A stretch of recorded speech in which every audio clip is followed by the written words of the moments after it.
nós somos como cebolas. Fedem? Sim. Não! Fazem você chorar. Não! Camadas! As cebolas têm camadas. Os ogros têm camadas. A cebola tem camadas, entendeu? Nós dois temos camadas. Meus queridos amigos, religião e política desde sempre tem sido um tema político e tem gerado muitas controvérsias. E a questão que se coloca é: os cristãos podem se envolver na política ou seria melhor ficar de fora? A maior parte das pessoas tem a percepção de que a política é coisa suja, porque elas enxergam no âmbito da política muita mentira, muita corrupção, muito jogo de interesses, muita sujeira. E por entender que o poder corrompe, elas entendem que é melhor ficar de fora. A questão é: será que é o poder que corrompe ou é o poder que revela os corrompidos? Já pensou nisso? Será que é o poder que corrompe ou é o poder que revela os corrompidos? Com base na sabedoria da Bíblia, eu quero fazer hoje aqui algumas afirmações que muito provavelmente irão surpreender você. O problema talvez esteja no fato de que a gente esteja entendendo as coisas na perspectiva errada. Talvez a gente esteja fazendo uma leitura da vida e da realidade com os óculos errados. E o que eu quero fazer hoje aqui justamente é uma leitura que eu entendo ser da perspectiva correta, ou seja, uma leitura na perspectiva da palavra de Deus. E a primeira afirmação que eu gostaria de fazer é: a política é uma atividade legítima. Isso mesmo. Os problemas, meus amigos, começam quando a gente fala de política partidária. E aí a gente precisa distinguir entre política e política partidária. A palavra política, ela vem da palavra grega polis, que significa cidade. Política é tudo aquilo que tem a ver, que acontece na cidade. Família tem a ver com política. Escola tem a ver com política. Saúde tem a ver com política. Estrada tem a ver com política. Compra e venda tem a ver com política. Propriedade tem a ver com política. Preços tem a ver com política. E de quem é a responsabilidade por tudo isso? De todos nós, evidentemente. Como pessoas que nascem e vivem nas cidades ou em alguma cidade, todos nós, queiramos ou não, somos seres políticos. Já se deu conta disso?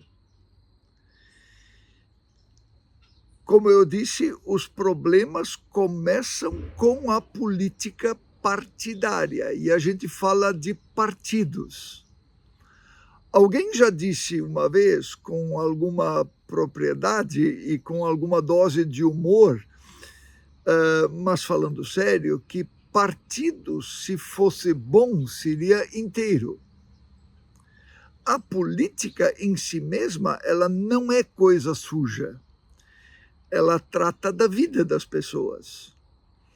Partidos, no entanto, eles tratam de interesses de grupos, interesses econômicos, interesses sociais, interesses particulares, nem sempre interesses do coletivo como um todo, nem sempre, por isso, interesses legítimos e nem sempre interesses justos. E aí começam as disputas, muitas vezes ferozes, entre grupos pelo domínio. E aí começam as lutas pelo poder. E a coisa complica quando religião se mistura no meio dessa disputa. Nós precisamos entender que religião e política são esferas distintas, que, no entanto, frequentemente se cruzam. A religião, deveria estar claro para nós, a religião trata da nossa relação com Deus, é, portanto, uma relação, em primeiro lugar, vertical. A política, por outro lado, ela trata da nossa relação com as outras pessoas e com a criação, portanto, uma relação horizontal. Na sociedade brasileira, que é uma sociedade, digamos, bastante polarizada nos últimos tempos, facilmente nós esquecemos algo que é simples, mas bastante importante. O nosso Estado, ele é um Estado laico e ele não tem uma religião. O Estado, ele precisa garantir que as pessoas tenham liberdade religiosa e de culto. Cada pessoa tem, por isso, a liberdade de escolher a fé que ele quiser, ou nenhuma fé, se ele quiser. Um grande problema acontece quando o Estado tenta promover uma instrumentalização da fé, ou seja, usar determinada religião ou crença para manipular pessoas. Muito comum, por exemplo, em tempos de eleição. Por isso, em tempos de eleição, é com bastante frequência que candidatos usam o nome de Deus, num claro intento de manipular eleitores. E é preciso a gente estar ligado e estar atento. Por isso, nem o Estado ele possui uma religião numa sociedade laica como a nossa, e nem a religião, também precisa estar claro, tem um partido político. Aliás, como cristãos, é muito importante aqui a gente lembrar a palavra de Jesus, onde ele disse uma certa ocasião, quando a discussão no Império Romano, no contexto onde ele vivia, era sobre os impostos, onde ele disse: dai a César o que é de César, o imperador, e dai a Deus o que é de Deus. Dizendo e reconhecendo as duas realidades, mas reconhecendo a sua distinção. Ao mesmo tempo, Mateus capítulo 18, onde Jesus disse: o meu reino não é deste mundo. No episódio que encontramos na sabedoria da Bíblia, que trata da tentação de Jesus, o diabo ofereceu para Jesus todos os reinos deste mundo, se este Jesus se submetesse ao poder de Satanás. Jesus naturalmente declinou. Sede de poder não estava na agenda de Jesus e não deveria estar na agenda dos discípulos de Jesus, seja em que âmbito for. A sabedoria da Bíblia, meus amigos, ela aborda a política como uma esfera da vida humana que se coloca debaixo da soberania de Deus. A Bíblia, ela instrui os cristãos a respeitarem e orarem pelas autoridades, a pagarem os impostos, a promoverem a justiça, mantendo a fé como prioridade, evitando a idolatria e a busca desenfreada pelo poder. Por isso, a Bíblia nos incentiva uma submissão às autoridades. Sim, o Novo Testamento orienta os cristãos a se sujeitarem aos governos seculares, pois as autoridades existentes foram estabelecidas por Deus para manter a ordem e punir o mal. Por outro lado, a Escritura nos incentiva e nos ordena a orar pelos governantes, a orar por todas as autoridades, quer tenhamos votado nelas ou não, para que os cristãos possam viver uma vida pacífica e tranquila. Ao mesmo tempo, é claro nas Escrituras que nós precisamos distinguir em sociedades como as nossas entre religião e Estado, porque Jesus estabeleceu um limite claro entre as obrigações cívicas e espirituais ao dizer, como eu já mencionei, dai a César o que é de César e dai a Deus o que é de Deus. E neste mundo, como servos de Deus, como discípulos de Jesus, cristãos naturalmente se engajam na busca pela justiça. Profetas e líderes do Antigo Testamento, como por exemplo Daniel, José e outros mais, influenciaram governos seculares e exigindo o cuidado dos órfãos e das viúvas e a defesa da justiça social. Helmut Thielicke foi um pastor luterano que viveu no tempo da Segunda Guerra Mundial.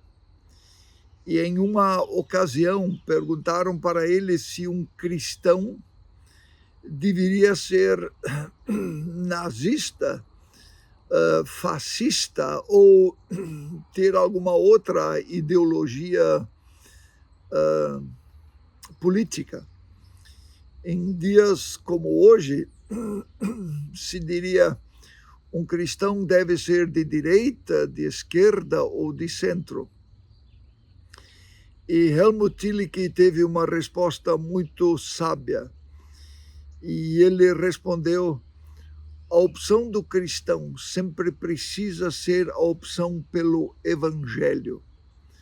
O cristão precisa se lembrar de que ele é um cidadão do reino de Deus. E Thielicke dizia: quando um cristão vive num governo de direita, ele ora pelos governantes e observa e apoia aquilo que o governo de direita faz, que está em acordo com os valores do Evangelho, do reino de Deus e da justiça. Aquilo que está em acordo, ele apoia. Aquilo que está em desacordo, ele não apoia e critica. Quando, dizia Thielicke, o cristão vive num governo de esquerda, ele ora pelos governantes e apoia aquilo que este governo de esquerda faz, que está em acordo com os valores do Evangelho, do reino de Deus e da justiça, e apoia aquilo que ele faz que está de acordo com o Evangelho. Mas aquilo que este governo de esquerda faz que não está em acordo com o Evangelho, ele critica e tenta mudar. Agora, se o cristão vive em um governo de centro, ele apoia, ele ora por esses governantes, os observa e apoia aquilo que aquele governo de centro faz, que está em acordo com os valores do Evangelho, do reino de Deus e da justiça. E agora, aquilo que esse governo faz que não está em acordo com os valores do Evangelho, ele critica e trabalha para que haja mudanças. Olha que posição interessante e que conselho bom para os nossos dias. Isso nos faz seguidores de Jesus e isso nos faz cidadãos que não são cegos, mas que, em primeiro lugar, entendem que nós somos seguidores do reino de Deus. O mesmo Helmut Thielicke dizia o seguinte: o Estado é divinamente orientado para manter a justiça e a paz. No entanto, nenhuma ideologia política é divina. O Estado é limitado e não pode exigir lealdade absoluta, pois a lealdade suprema do cristão é a Deus. Como cristãos, meus amigos, muito cuidado com a submissão cega.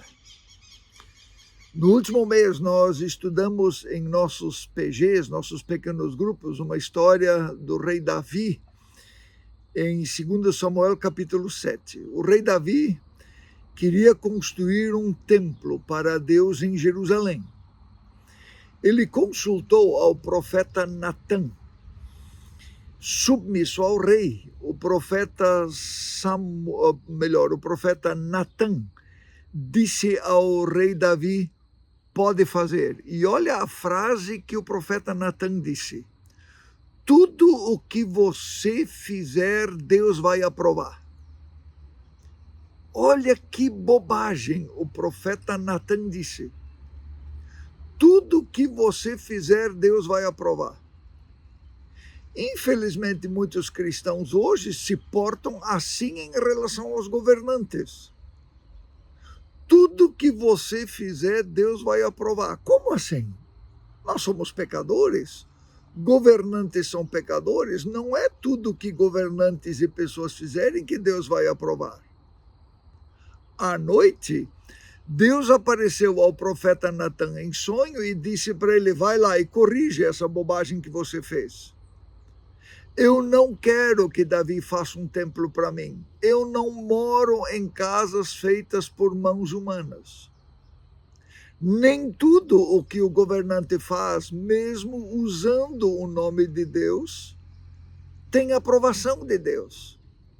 Por isso a postura, como Helmut Tillich disse, do cristão nesse mundo é como cidadãos do reino de Deus. A nossa obediência é a Deus e nós vivemos como cidadãos do reino de Deus nesse mundo numa postura crítica, apoiando o que está em acordo com a palavra de Deus e não apoiando aquilo que não está em acordo com a palavra de Deus. E não somos seguidores cegos de políticos e autoridades. Nós seguimos a Jesus Cristo. Talvez aí você pergunte: mas eu posso orar para que Deus escolha o próximo ou os próximos governantes? Veja bem, nós vivemos em nosso país numa democracia. Numa democracia, pelo menos é assim que se entende, quem escolhe os candidatos no voto são as pessoas, através do voto. Esta é a nossa liberdade. E Deus abençoa as nossas escolhas, que Deus espera que sejam conscientes. Olha a responsabilidade que está sobre nós. Nós escolhemos. E Deus abençoa as nossas escolhas. Se você e eu escolhermos bem, nós vamos nos dar bem. Se escolhermos mal, vamos sofrer. Mas na próxima eleição, temos oportunidade de corrigir as nossas escolhas. Percebem? Então, não podemos terceirizar a nossa escolha para Deus. Não é Deus que escolhe numa democracia, somos nós que escolhemos. E aí a pergunta que fica: mas então, como cristãos, eu posso me envolver na política? Vamos escutar Deus falar? Em Jeremias 29, versos 5 a 7, há uma palavra preciosa de Jeremias, como emissário de Deus, dirigindo-se ao povo de Israel que estava no exílio na Babilônia, convidando-os a se envolverem na política, no verdadeiro sentido da palavra, não na política partidária, mas na política, no verdadeiro sentido da palavra. Veja o texto. Construam casas, habitem nelas, plantem jardins e comam dos seus frutos. Casem-se, tenham filhos e filhas, escolham mulheres para casar-se com seus filhos e deem as suas filhas em casamento para que também tenham filhos e filhas. Multipliquem-se e não diminuem. Busquem a prosperidade da cidade para a qual eu os deportei e orem ao Senhor em favor dela, porque a prosperidade de vocês depende da prosperidade dela. Então, o que a palavra de Deus está dizendo? Envolva-se na política da cidade. Na cidade, no seu condomínio, no seu trabalho, na sua associação, no seu bairro. Não se omita, faça a diferença, faça a parte que lhe cabe. A cidade é sua.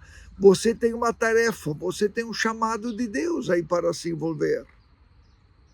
Agora, se você optar pela política partidária, faça tudo como se fizesse para Jesus, com ética, com retidão, sabendo que você está pisando em terreno pantanoso.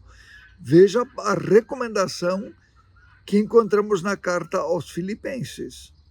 Façam tudo sem queixas nem discussões, para que vocês não tenham nenhuma falha nem mancha. Sejam filhos de Deus, vivendo sem nenhuma culpa no meio de uma geração corrompida e que não quer saber de Deus. No meio deles, vocês devem brilhar como as estrelas do céu, entregando a eles a mensagem da vida. Meus amigos, essa palavra me parece ser a chave, e é isso que Deus quer. Que nós nos envolvamos na vida de nossa cidade, na vida fora da nossa casa, na vida fora da nossa igreja, brilhando como estrelas do céu, fazendo diferença nesse mundo, como cidadãos do reino de Deus e como seguidores de Jesus Cristo, agindo com ética e com retidão. Que tal abraçar essa causa? Vamos falar com Deus. Senhor nosso Deus, nosso Pai, em nome de Jesus, nós sabemos que o Senhor nos deu uma missão e uma tarefa, da que possamos abraçar essa tarefa com alegria, com gratidão, sabendo que, em primeiro lugar, nós devemos submissão e obediência ao Senhor. Sabemos que, em primeiro lugar, nós temos uma tarefa nesse mundo para brilhar como estrelas no céu, que não têm brilho próprio, mas que brilham a partir da luz do sol, Jesus Cristo, fazendo diferença na escuridão desse mundo.